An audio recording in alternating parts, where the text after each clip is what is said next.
Hello friends, good morning. നമ്മുടെ Kerala TV സീരിയലിലേക്ക് എല്ലാവർക്കും സ്വാഗതം. അങ്ങനത്തെ ശ്രീകാര്യം ശ്രീനിവാസൻ നമ്മുടെ വിക്രത്തിനെ പറഞ്ഞിങ്ങനെ മാറ്റിയെടുക്കാൻ ശ്രമിച്ചുകൊണ്ടിരിക്കുക. ഈ സമയത്ത് വേദയുടെ വീട്ടിലേക്ക് ഒരു വണ്ടിയിൽ ഒരാൾ വരുന്നു. ഓടിപ്പാഞ്ഞ് ആങ്ങളെ പുറത്തേക്ക് ഇറങ്ങി ചെല്ലുന്നു. അപ്പോൾ SI സാറാണ് വന്നിരിക്കുന്നത്. അപ്പോൾ ഇത് മുത്തശ്ശി കണ്ടു. മുത്തശ്ശി കണ്ടപ്പോൾ മുത്തശ്ശിക്ക് ആകെ വെപ്രാളവും ടെൻഷനും. അപ്പോൾ മുത്തശ്ശി അങ്ങോട്ടേക്ക് ഇറങ്ങി ചെല്ലുന്നപ്പോൾ അവിടെ നമ്മുടെ വേദന അനീതി അങ്ങോട്ടേക്ക് വരുന്നുണ്ട്. ആരാ മുത്തശ്ശി എന്ന് ചോദിച്ചു. എല്ലാ വഴികളും ഒരുമിച്ച് പ്രയോഗിച്ച് നോക്കുകയായിരിക്കും നിന്റെ ചേട്ടനെന്നും ശങ്കരനും പത്മവും വരുമ്പോഴേക്കും എൻ്റെ മോളെ ആ വീട്ടിൽ നിന്നും ഇവിടെ കൊണ്ടുവന്ന് നിർത്തിയാൽ അവരുടെ മുന്നിൽ അഭിമാനത്തോടെ നിൽക്കാമെന്നായിരിക്കും അവൻ്റെ വിചാരമെന്നൊക്കെ പറഞ്ഞ് ശ്രീകാന്തിനെ പറ്റി ഇങ്ങനെ പറയാം. പക്ഷേ 100% അവളെ ഇങ്ങോട്ടേക്ക് കൊണ്ടുവരാൻ ഈ വീട്ടിൽ ഇനി ആർക്കും സാധ്യമല്ലെന്നും പരമശിവനാണെങ്കിൽ അത് സത്യമാണെന്ന് മുത്തശ്ശി ഇങ്ങനെ പറഞ്ഞിട്ട് അവിടെ നിന്ന് അങ്ങ് പോയി. മുത്തശ്ശി അങ്ങ് പോയി കഴിഞ്ഞപ്പോൾ അനിയത്തി അവിടെ നിന്ന് ഇങ്ങനെ ആലോചിക്കാം. ഈ സമയത്താണ് അങ്ങോട്ട് അദ്ദേഹം വന്നതും കയറി ഇരിക്കാൻ പറഞ്ഞ് ശ്രീകാന്ത് അങ്ങ് ചെല്ലുന്നതും. അപ്പോൾ തനിക്ക് കുടിക്കാൻ എടുക്കട്ടെ എന്ന്. ഇപ്പോൾ ഒന്നും വേണ്ട സാറേ, സാർ കാര്യം പറഞ്ഞോളാം പറഞ്ഞു. അപ്പോൾ കാര്യങ്ങളുടെ ഇപ്പോഴത്തെ അവസ്ഥ എന്താണെന്ന് തനിക്ക് അറിയാമല്ലോ. സാധ്യമായിട്ടുള്ള എല്ലാ വഴികളും നമ്മൾ നോക്കിയതാണെന്നും എന്നിട്ടും നമ്മൾ അവനെ ശരിക്കും അണ്ടർ എസ്റ്റിമേറ്റ് ചെയ്തതാ പറ്റിപ്പോയത്. ഒറ്റയ്ക്ക് നിന്നാലും കൂട്ടമായി നിന്നാലും അവൻ ഒരേ പവറാണെന്ന കാര്യം ഇദ്ദേഹം പറഞ്ഞു. പിന്നെ അറിയാവല്ലോ കൂടെയുള്ളത് ശ്രീകാര്യം ശ്രീനിവാസനാണെന്നത്. പുള്ളിയുടെ ചരിത്രം അതത്ര നിസ്സാരമായി നമുക്ക് തള്ളിക്കളയാനും പറ്റത്തില്ലല്ലോ. ഒരു കാലത്ത് തിരുവനന്തപുരം സിറ്റിയുടെ അവസാന വാക്ക് ഈ ശ്രീകാര്യം ശ്രീനിവാസനായിരുന്നെന്നും നേരിട്ടുള്ള പണി നിർത്തി ആളുകളെ വെച്ച് ചെയ്തു തുടങ്ങിയപ്പോൾ അവൻ രാഷ്ട്രീയത്തിലേക്കുള്ള പാലിട്ട് കൊടുത്തത് ഈ നാട് ഭരിക്കുന്ന നേതാക്കളൊക്കെ തന്നെയാണെന്ന് പറഞ്ഞു. അപ്പോൾ അതൊക്കെ എനിക്കറിയാം. പിള്ളസാറിൻ്റെ മാനസപുത്രനാണ് ഈ ശ്രീനിവാസൻ എന്ന് എനിക്കറിയാമെന്ന് പറഞ്ഞു. വിക്രത്തെ പൂട്ടാനുള്ള വഴികൾ ഇവർ പ്ലാൻ ചെയ്യുവാണ്. അപ്പോൾ സാർ എന്തെങ്കിലും പ്ലാൻ ചെയ്തിട്ടാണ് എന്നോട് വരാൻ പറഞ്ഞതെന്ന് ഇങ്ങനെ ചോദിച്ചു വന്ന പോലീസുകാരൻ. അപ്പം 4 വാർഡ് നോക്കിയിട്ട് ഈ PPPയുടെ നിലവിലുള്ള MLA ജീവന് പാർട്ടിയിൽ ഇപ്പോൾ പഴയ സ്വാധീനമൊന്നും ഇല്ലെന്ന് അറിയാൻ കഴിഞ്ഞത്. എന്നാലോ ഈ ജില്ലാ നേതൃത്വം ശ്രീനിവാസനേക്കാൾ പിന്തുണയ്ക്കുന്ന സജീന്ദ്രനെയാണെന്നൊക്കെ പറഞ്ഞു. പിന്നെ അയാളെ കയ്യിലെടുക്കണമെന്നും അങ്ങനെ ഇങ്ങനെയൊക്കെ ചെയ്യണമെന്നൊക്കെ പറഞ്ഞ് എല്ലാം പറഞ്ഞ് സെറ്റാക്കുവാണ്. അങ്ങനെ സാറെല്ലാം ഏറ്റു. അവിടെ നിന്ന് ആ പുള്ളി അങ്ങ് പോയി. പിന്നെ എന്തൊക്കെയോ പ്രതീക്ഷയോടുകൂടി നമ്മുടെ വേദയുടെ ആങ്ങളെ അവിടെ ഇരിക്കുക. തൊട്ടടുത്ത നിമിഷം പിന്നെ കാണിക്കുന്നത് ഒരാൾ കാണാൻ വന്നിട്ടുണ്ടെന്നും പറഞ്ഞ് ഒരു ഓഫീസ് റൂമിൽ ഒരു സ്റ്റാഫ് അവിടുത്തെ മാനേജറെ കാണാനായിട്ട് ചെല്ലുന്നു. അവിടെ ചെന്നപ്പോൾ അദ്ദേഹം കാണുന്നത് വിക്രത്തിനെയാണ്. അപ്പോൾ വിക്രം ഇങ്ങനെ വന്നിരിക്കുക. അപ്പോൾ വന്നപ്പോൾ വളരെ മാന്യമായിട്ട് തന്നെ വിക്രത്തിനോട് സാർ ഇടപെടുക. എന്താണ് സാർ വന്നതെന്നൊക്കെ ചോദിച്ചു. അപ്പോൾ എനിക്ക് HR-നെ കാണണമെന്ന് പറഞ്ഞു. എന്താ കാര്യം? കുറച്ച് ദിവസം മുൻപ് ഇവിടെ പുതിയൊരു ജോയിനിങ് ഉണ്ടായിരുന്നില്ല, ഒരു വിശ്വം. അപ്പോൾ വിശ്വം സുധാകരൻ പുള്ളിക്കാരനെ പറ്റി ഒന്ന് അറിയാൻ വന്നതാണെന്ന് പറയുമ്പോൾ താൻ ആരാ അയാളുടെയെന്ന് ചോദിച്ചു. അപ്പോൾ എന്താ സാർ കാര്യം? അടുത്ത ബന്ധുവോ മറ്റോ ആണെങ്കിലേ അയാളെ വിളിക്കാനുള്ളത് കൂടി തന്നെ വിളിക്കാമല്ലോ എന്ന് കരുതിയിട്ടാണെന്ന് പറഞ്ഞപ്പോൾ അയ്യോ ഞാൻ ആരുമല്ല കേട്ടോ, ഒരു ബാക്ക്ഗ്രൗണ്ടിങ് ചെക്കിങ്ങിൻ്റെ ഭാഗമായിട്ട് വന്നതാണെന്നും പുള്ളിക്കാരൻ്റെ റെസ്യൂമി വേറൊരു കമ്പനിയിൽ എത്തിയിരുന്നേ, അവർക്ക് വേണ്ടിയിട്ടേ ഹീജ ചെയ്ത ഞങ്ങളാണെന്ന് പറഞ്ഞു ഈ വിക്രം. അപ്പോൾ എൻ്റെ ചങ്ങാതി ജോയിൻ ചെയ്ത അന്ന് ഉച്ചയ്ക്ക് മുതൽ ക്യാബിനിൽ കയറി ഉറങ്ങാൻ തുടങ്ങിയത് അയാളെന്ന് പറഞ്ഞു. വിശ്വത്തിൻ്റെ കള്ളക്കളി മുഴുവനും പൊളിഞ്ഞു. 3-4 ദിവസം കഴിഞ്ഞപ്പോൾ ഉറങ്ങാനാണെങ്കിൽ വീട്ടിലിരുന്നാൽ പോരെ എന്ന് ചോദിച്ചു. പിന്നെ ആൾ ഇങ്ങോട്ടേക്ക് വന്നിട്ടേ ഇല്ല എന്ന കാര്യവും പറഞ്ഞ് അത്ര മസ്റ്റായിട്ട് എടുത്തതൊന്നുമല്ല, പക്ഷേ ഹൈ ലെവൽ റെക്കമെൻഡേഷൻ ഉണ്ടായിരുന്നു എന്നും എന്നാലും കമ്പനിയിൽ വേണ്ടാത്ത ഒരാളെ എങ്ങനെ ഞങ്ങൾ നിലനിർത്തുമെന്നൊക്കെ ഇങ്ങനെ അദ്ദേഹം ചോദിക്കാം. ടെർമിനേഷൻ ലെറ്റർ അടിച്ചു വച്ചിരിക്കുകയാണെന്നും 2 ദിവസം കൂടി കാത്തിട്ട് കണ്ടില്ലെങ്കിൽ നേരെ വീട്ടിലേക്ക് അത് അയക്കുമെന്നും പറഞ്ഞു. അത് കേട്ടപ്പോൾ ശരി സാർ എന്ന് പിന്നെ ഞാൻ ഇറങ്ങട്ടെ എന്ന് പറഞ്ഞുകൊണ്ട് വിക്രം അവിടെ നിന്ന് ഇറങ്ങിയിട്ട് ഫോൺ എടുത്ത് വേദയെ വിളിച്ചു. അപ്പോൾ നീ വിശ്വേട്ടനെ ജോലി വാങ്ങിച്ചു കൊടുത്ത ഫാക്ടറിയിൽ ഞാൻ പോയിരുന്നു, മാനേജറെ കണ്ടുവെന്നും പറഞ്ഞു. അപ്പോൾ വിശ്വേട്ടനെ കാണാൻ പറ്റിയില്ലെന്ന് ചോദിക്കുമ്പം പുള്ളിക്കാരൻ അവിടെ ഉണ്ടായിട്ട് വേണ്ടേന്ന് വിക്രം വേദയോട് പറയുക. നീ ഊഹിച്ചതേ ശരിയായ കാര്യം തന്നെയാണ്. അവർ ടെർമിനേഷൻ ലെറ്റർ ടൈപ്പ് ചെയ്ത് വെച്ചിരിക്കുകയാണെന്ന് പറഞ്ഞു കേട്ടോ. ഈ ആഴ്ച അത് നേരിട്ട് വീട്ടിലേക്ക് അയക്കും. അപ്പോൾ എന്താ കാരണം? പുള്ളി ആ ഓഫീസിലൊന്നും പോവാറില്ല, അത് തന്നെ കാരണം. വേദ, നീ ശ്രമിച്ചതുകൊണ്ട് വിശ്വേട്ടനോ ഈ ഞാനോ ഒന്നും നേരെയാകാൻ പോകുന്നില്ല എന്ന് വിക്രം വേദിയോട് പറയുവാണ്. സുധാകരൻ മാഷിൻ്റെ മക്കൾക്ക് തീരുമാനിക്കപ്പെട്ടൊരു വഴിയുണ്ട്, അതിലൂടെ മാത്രമേ അവർ നടക്കൂ. അത് മനസ്സിലാക്കി തിരികെ പോകാൻ നീ നോക്കാൻ പറഞ്ഞു. അപ്പോൾ വരട്ടെ വെക്കല്ലേ, ഒരു ചോദ്യം ഞാൻ ചോദിച്ചോട്ടെ എന്ന് വേദ. അപ്പോൾ എന്താ? സുധാകരൻ മാഷിൻ്റെ മക്കൾക്ക് തീരുമാനിക്കപ്പെട്ട വഴി എന്ന് പറഞ്ഞല്ലോ, അത് മാഷ് തീരുമാനിച്ച വഴിയല്ലല്ലോ, ആണോ? പിന്നെ സുധാകരൻ മാഷിൻ്റെ മക്കളും മാത്രമല്ല നിങ്ങൾ. നിങ്ങളെ പ്രസവിച്ച് വളർത്തി വലുതാക്കിയ ഒരു സ്ത്രീയുണ്ട്, അത് നിങ്ങൾ മറന്നു പോകരുതെന്ന് പറഞ്ഞു. ആ ഒരമ്മയുടെ കണ്ണുനീരിനും സങ്കടത്തിനും വില കൽപ്പിക്കാതെ, അവരുടെ സ്വപ്നങ്ങളെ കരിച്ചു കളയാൻ മടിയില്ലാതെ, അച്ഛനോടുള്ള പകയും വിദ്വേഷവും ഒക്കെ മനസ്സിൽ വെച്ച് അച്ഛനെ തോൽപ്പിക്കാൻ വേണ്ടിയിട്ട് ജീവിതം തുലയ്ക്കാൻ നടക്കുന്ന അതിനെ ഇങ്ങനെ ആദർശവൽക്കരിക്കുകയൊക്കെ നിങ്ങൾക്ക് ചെയ്യാൻ എങ്ങനെ കഴിയുന്നു എന്ന് ചോദിക്കുന്നു. മനസാക്ഷിയുള്ള മക്കൾക്കൊന്നും പറഞ്ഞിട്ടുള്ള കാര്യമേ അല്ല അത്. പിന്നെ അച്ഛൻ്റെ മുന്നിൽ ജയിച്ച് കാണിക്കാൻ അച്ഛൻ തോൽക്കണം എന്നൊരു നിർബന്ധമൊന്നും ഇല്ല വിക്രം. ഓട്ടപ്പന്തയം പോലെ ജീവിതത്തെ കാണാൻ ശ്രമിക്കാതിരുന്നാൽ മതി.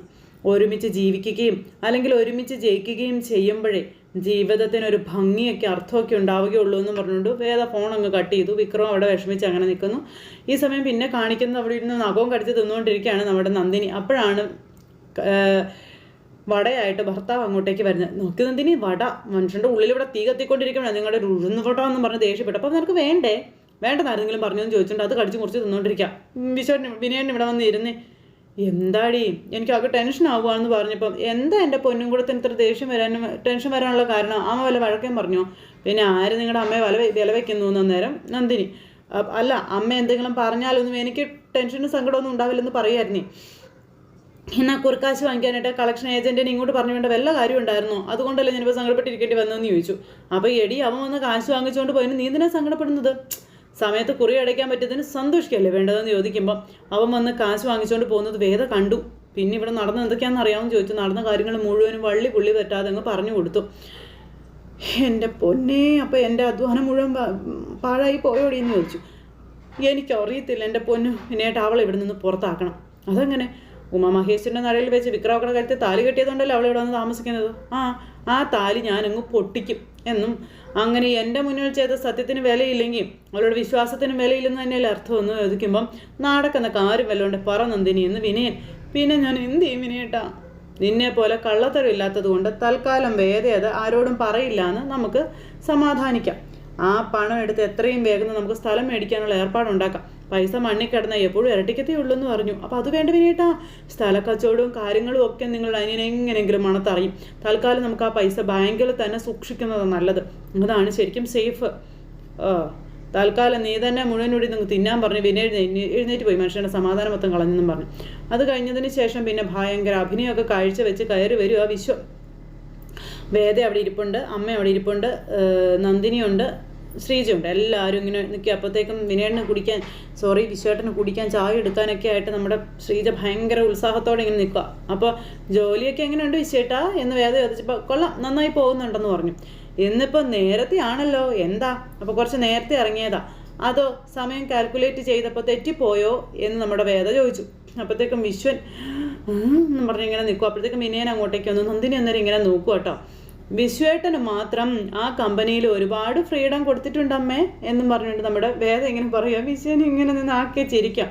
ടീ ടൈമിൽ ലഞ്ചിന് പോകാം, പുറത്ത് പോയി നിന്ന് കാറ്റ് കൊള്ളാം, ഹാർബറിൽ പോയി കപ്പലിൻ്റെ സൈറൻ കേൾക്കാം, അല്ല വിശ്വേട്ടാ എന്നൊക്കെ ഇങ്ങനെ പറഞ്ഞു. അപ്പം നീ എന്താ മോളെ എന്താ മനസ്സിൽ വെച്ച് സംസാരിക്കുന്നത് പോലെ എന്ന് അമ്മ ചോദിച്ചു. അത് തന്നെ ഞാനത് ശ്രദ്ധിക്കുമായിരുന്നു നന്ദിനി. വന്ന് ഇവളെ വീട്ടിലെ ആൾക്കാരെ ചോദ്യം ചെയ്യാനും തുടങ്ങിയോ അമ്മേ എന്നൊക്കെ നന്ദിനിയുടെ വകയൊരു ഡയലോഗ്. അതെ, നീ ഇപ്പോഴും ഈ വീടിന് പുറത്തുള്ള ആൾ തന്നെയാണ്. അച്ഛൻ പറഞ്ഞത് ഓർമ്മയുണ്ടല്ലോ, 2 നേരം ഭക്ഷണവും കിടക്കാനും സ്ഥലവും കൊടുത്തിട്ടുള്ള ഒരു അതിഥി. അതുമാത്രം, അതിഥിക്ക് വീട്ടുകാരെ ചോദ്യം ചെയ്യാനുള്ള അധികാരമൊന്നുമില്ല, മനസ്സിലായല്ലോ എന്നൊക്കെ നന്ദിനി പറയുമ്പോൾ നന്ദിനി എന്നും പറഞ്ഞു വിളിച്ചു കമല. അവൻ ചുമ്മാതിരുന്നേ, ഈ വീട്ടിലെ ഏറ്റവും മുതിർന്ന മകനെയാ ഇളയ മകൻ താലി കെട്ടി അവകാശം പറഞ്ഞ് വീട്ടിൽ കയറി വന്നവളെ ചോദ്യം ചെയ്യുന്നത് കണ്ടു നിൽക്കാൻ എനിക്ക് കുറച്ച് ബുദ്ധിമുട്ടുണ്ടെന്ന് നന്ദിനി. ഇനി ഇത് പറഞ്ഞതിൻ്റെ പേരിൽ എനിക്കെതിരെ ഇല്ലാത്ത എന്തെങ്കിലും പറഞ്ഞുണ്ടാക്കാനുള്ള മടിക്കില്ല, അല്ല വിനയേട്ടോ ഇന്ന് നന്ദിനി. അപ്പോൾ ഇവൾ ഓവറാക്കി ചളവാക്കുമല്ലോ എൻ്റെ ഭഗവാനെ എന്ന് വിനയം മനസ്സിൽ പറയാം. എന്നാൽ ഞാനൊന്നും ചോദിക്കുന്നില്ലെന്ന് വേദ. അപ്പോഴേക്കും ശ്രീജ ഇത് കേട്ടോണ്ട് നിൽക്കുക. വിശ്വേട്ടൻ തന്നെ കാര്യങ്ങളൊക്കെ പറഞ്ഞോട്ടെ എന്ന് വേദ പറയാം. അപ്പോഴത്തേക്കും ശ്രീജ അങ്ങോട്ടേക്ക് വരും കേട്ടോ. അപ്പോൾ എന്തായാലും 1-2 ദിവസത്തിനുള്ളിൽ വീട്ടിലുള്ള എല്ലാവരും അറിയും. എന്നാൽ പിന്നെ വിശ്വേട്ടൻ തന്നെ പറയുന്നല്ലേ നല്ലതെന്ന് ചോദിച്ചു. അപ്പോൾ എന്താ വേദ എനിക്കത് മനസ്സിലാകുന്നില്ലെന്ന് പറഞ്ഞ ശ്രീജ വന്നു കേട്ടോ. അപ്പോൾ വിശ്വേട്ടൻ തന്നെ പറയട്ടെ. അല്ല നീ ആരും ഇങ്ങനെ എന്ന് പറഞ്ഞുകൊണ്ട് നന്ദിനി ചെന്നപ്പോഴത്തേക്കടി എന്ന് പറഞ്ഞുകൊണ്ട് വിനയം കണ്ണുറുക്കി കാണിച്ചു. പറയരുതെന്ന് പറഞ്ഞുകൊണ്ട് പേടിയുണ്ടേ അതുകൊണ്ട്. ആ സമയം എന്താ വിശ്വേട്ടാ, എന്താ പ്രശ്നം? വിശ്വേട്ടൻ എന്തെങ്കിലും പറയാനുണ്ടോ എന്ന് ചോദിക്കുമ്പോൾ അയ്യോ അതത്ര ആനക്കാര്യമൊന്നും അല്ലടാ. ശ്രീജേ, അത് പിന്നെ നിന്റെ വിശ്വേട്ടന് വയ്യടി, നിവർത്തികേട് കൊണ്ടാ ഞാൻ എന്ന് വെച്ചാൽ എന്താ ഈ പറയുന്നേ? അത് പിന്നെ മാനേജർക്ക് AC ക്യാമ്പിൽ ഇരുന്ന് കൽപ്പിച്ചാൽ മതിയെന്നും വെയിലും തീയും ചൂടും സഹിച്ച് ജോലി എടുക്കുന്ന 10-50 തൊഴിലാളികളെ പണിയെടുപ്പിക്കേണ്ടത് ഞാനാണെന്നും പറഞ്ഞിട്ട് ജോലി പോയ കാര്യം നൈസായിട്ട് ചേട്ടൻ അങ്ങ് പറഞ്ഞ് അവതരിപ്പിച്ച് വെച്ചു. ഓ, അപ്പോൾ പാവം അടിസ്ഥാന വർഗത്തിൻ്റെ കഷ്ടപ്പാട് കണ്ട് നിൽക്കാൻ പറ്റാത്തത് കൊണ്ട് ജോലി ഉപേക്ഷിച്ച് വിശ്വേട്ടനല്ലേ? അതാണ് സത്യം അല്ലേ എന്ന് വിനയം ചോദിച്ചപ്പം നിനക്ക് പറഞ്ഞാൽ മനസ്സിലാവില്ല വിനായക. ഒരു പോക്കറ്റിലെ കാശ് വേറൊരു പോക്കറ്റിൽ ചാടിച്ച് അവിടുന്ന് കമ്മീഷൻ പറ്റുന്ന ആ ഒരു ഏർപ്പാടല്ലേ നിൻ്റേത്? ആ ചൂടും വെയിലും സഹിക്കണമെങ്കിലേ നിസ്സാര ശേഷിയൊന്നും പോരാന്ന് വിശ്വൻ. അപ്പോൾ ആ ചൂടും വെയിലും കൊണ്ട് ജോലി ചെയ്യുന്നവർക്കത് സഹിക്കാം, അവരെ കൊണ്ട് ജോലി എടുപ്പിക്കുന്ന നിന്നെ കൊണ്ടത് സഹിക്കാൻ പറ്റുന്നില്ല അല്ലേടാന്ന് അമ്മ അന്നേരം ചോദിച്ചു. മനസ്സ് തയ്യാറാകണ്ടേ അമ്മേ, ശരീരം അങ്ങോട്ട് സമ്മതിക്കുന്നില്ലെന്ന് പറഞ്ഞപ്പോൾ മതി നിർത്താൻ പറഞ്ഞു ശ്രീജ. ഇനി നിങ്ങൾ ഇവിടെ നിന്ന് വിശദീകരിക്കരുതെന്നും ശ്രീജ വിനയനോട് പറയൂ കേട്ടോ. ആ സങ്കടം മുഴുവനും ശ്രീജ ഇങ്ങനെ പറഞ്ഞു തീർക്കുക. ഞാനിന്ന് ഫോൺ വിളിച്ചപ്പോൾ നിങ്ങൾ ഇന്ന് എവിടെയായിരുന്നു എന്ന് ചോദിച്ചു. അപ്പോൾ ഇത് കണ്ടപ്പോൾ വേദയ്ക്ക് ഭയങ്കര സങ്കടമായി. എവിടെയായിരുന്നെന്നാണ് നിങ്ങളോട് ചോദിച്ചത്? അത് പുറത്തായിരുന്നു എന്ന് വിശ്വൻ. എവിടെ? അത് പിന്നെ ഹാർബറിൻ്റെ അടുത്തൊരു സ്ഥലത്തായിരുന്നു എന്ന് പറഞ്ഞുകൊണ്ട് ഇങ്ങനെ പറയുക. രാവിലെ ഭക്ഷണം പൊതിഞ്ഞെടുത്ത് ജോലിക്കാണെന്നും പറഞ്ഞ് പോയിട്ട് നിങ്ങൾ കൊള്ളാനിരിക്കായിരുന്നു അല്ലേ? അപ്പോൾ സൈറൻ്റെ ശബ്ദം കേട്ട് എന്താണെന്ന് ചോദിച്ചപ്പോൾ ആദ്യം നിങ്ങൾ കപ്പലിൻ്റെതെന്ന് അറിയാതെ പറഞ്ഞു പോയി, അബദ്ധം മനസ്സിലായപ്പോൾ എന്നോട് മാറ്റി പറഞ്ഞല്ലേ എന്നൊക്കെ ശ്രീജ ഇങ്ങനെ ചോദിക്കുക. അങ്ങനെ വിനയനെ അവിടെ ഇട്ട് പുഴുങ്ങിയെടുത്തു ശ്രീജ. അപ്പോൾ നിങ്ങളെ ഞാൻ എന്താ ചെയ്യേണ്ടതെന്ന് ചോദിച്ചു. നിങ്ങൾക്ക് കിട്ടിയ ഒരു ജോലി പ്രസാദം പോലെ കൈനീട്ടി വാങ്ങേണ്ടതിന് പകരം എങ്ങനെ ഇങ്ങനെ കളഞ്ഞു കുളിക്കുന്നത്, അതിനാ നിങ്ങൾ നോക്കിയതല്ലേ എന്നൊക്കെ ചോദിച്ചു. ഇത് കേട്ടപ്പോൾ കമലയാകെ ഞെട്ടിയിരിക്കാം. നിങ്ങൾക്ക് 4 കാശ് അധ്വാനിച്ചെടുക്കാൻ മടിയാ, നിങ്ങളൊരു കുഴി മടിയാനാണെന്നും പറഞ്ഞ് ശ്രീജ ഭയങ്കരമായിട്ട് അവിടെ കിടന്ന് ശബ്ദം ഉയർത്തി കരഞ്ഞും നിലവിളിച്ചൊക്കെ പറയാം. ശ്രീജ ഞാനൊന്ന് പറഞ്ഞോട്ടെ എന്ന് പറഞ്ഞ് വിശ്വം പറയുമ്പം നിങ്ങളൊന്നും പറയണ്ടെന്നും പറഞ്ഞ് ഭയങ്കരമായിട്ട് ശ്രീജ അങ്ങോട്ട് വയലൻ്റായി. അങ്ങനെ വിഷുവിനൊരു കൂസലും ഇല്ല കേട്ടോ. ഈ ദിവസങ്ങളിൽ ഞാൻ എന്തൊക്കെ മോഹിച്ചെന്നറിയോ, എന്തൊക്കെ സ്വപ്നം കണ്ടെന്ന് നിങ്ങൾക്കറിയാവോ? അമ്മയെ ഫോൺ ചെയ്ത് നിങ്ങൾക്ക് ജോലി കിട്ടിയ കാര്യം പറഞ്ഞപ്പോഴേ എൻ്റെ ജീവിതം മാറിയെന്ന് അമ്മയെ സമാധാനിപ്പിച്ചവളാണ് ഞാനെന്നൊക്കെ പറഞ്ഞുകൊണ്ട് ശ്രീജ ഇങ്ങനെ കരഞ്ഞുകൊണ്ട് പറയണു. എൻ്റെ കുഞ്ഞിനോടൊപ്പം ഇനിയുള്ള കാലം സന്തോഷത്തോടെ ജീവിക്കാൻ കഴിയുമെന്ന് കൊതിച്ച ഒരാളാണ് ഞാൻ. നിങ്ങളത് തൊലച്ചില്ലേ എന്നൊക്കെ ചോദിച്ചു. എല്ലാം നശിപ്പിച്ച് നിങ്ങൾ കളഞ്ഞില്ലേ എന്നൊക്കെ ശ്രീജ ചോദിക്കുമ്പം നീ എന്തിനാ അതിനത്ര ഓവറാക്കുന്നത്? രാവിലെ മുതൽ രാത്രി വരെ സ്വസ്ഥമായി ജീവിക്കാനുള്ളൊരു ജോലി കണ്ടുപിടിച്ചാൽ പോരെ? അതായിട്ട് നിങ്ങൾ എന്തിനീ കണ്ടെത്തുന്നത്? ഇപ്പോഴും ഉണ്ടല്ലോ, ചെല്ല്. അതെ, ഉമ്മർത്ത് തൂണും ചാരി രാവിലെ മുതൽ വൈകുന്നേരം വരെ സ്വസ്ഥമായിട്ട് നിങ്ങൾ ഇരുന്നോളാൻ പറഞ്ഞു. ചെല്ലെന്നും പറഞ്ഞുകൊണ്ട് ശ്രീജ വിശ്വനെ പിടിച്ച് 2 ഉന്തി. എൻ്റെ ജീവിതം നശിച്ചു, എനിക്ക് ഉറപ്പാണ് ഇയാൾ ഒരിക്കലും നന്നാവില്ലെന്നും പറഞ്ഞുകൊണ്ട് ശ്രീജ അവിടെ നിന്ന് വാവിട്ട് കരയുമ്പോൾ നന്ദിനി അവിടെ നിന്ന് ചിരിക്കുക ഈ ഒരു കാഴ്ച കണ്ടിട്ട്. മോനെ, നീ എന്തിനാ വിഷമിക്കുന്നത്? പാത്രം അറിഞ്ഞ് വിളമ്പണമെന്ന് മാഷ് എപ്പോഴും പറയുന്നത് ശരിയാ മോളെ. അതും പറഞ്ഞ് ഇവനൊന്നും ഒരു സഹായവും അർഹിക്കുന്നില്ലെന്നും പറഞ്ഞ് അങ്ങ് ചെന്നു കമല. ഭയങ്കരമായിട്ട് ദേഷ്യപ്പെട്ട് മക്കൾ മടി പിടിച്ച് വീട്ടിലിരിക്കുന്നത് കാണുമ്പോഴേ ആ മനസ്സ് പൊള്ളുക. ഞങ്ങളെപ്പോലുള്ള പഴയ അച്ഛനമ്മമാരൊക്കെ കരുതുന്നത് മക്കൾ ഇന്ന് ശരിയാകും നാളെ ശരിയാകും എന്നൊക്കെയാണ്. ഒരിക്കലും ശരിയാകില്ലെന്നുള്ളതല്ലേ സത്യം എന്നൊക്കെ പറഞ്ഞവരിങ്ങനെ ഇരിക്കുക. അങ്ങനെ അമ്മ ശ്രീജയെ സമാധാനിപ്പിച്ച് ഇങ്ങനെ ഇരിക്കുന്നു. ഇത് കഴിഞ്ഞതിന് ശേഷം പിന്നെ രാത്രി ആയി കഴിഞ്ഞപ്പോൾ വിക്രം വീട്ടിലേക്ക് വരുന്നു. വേദ വിക്രത്തെ കാത്തിരിക്കുകയാണ്.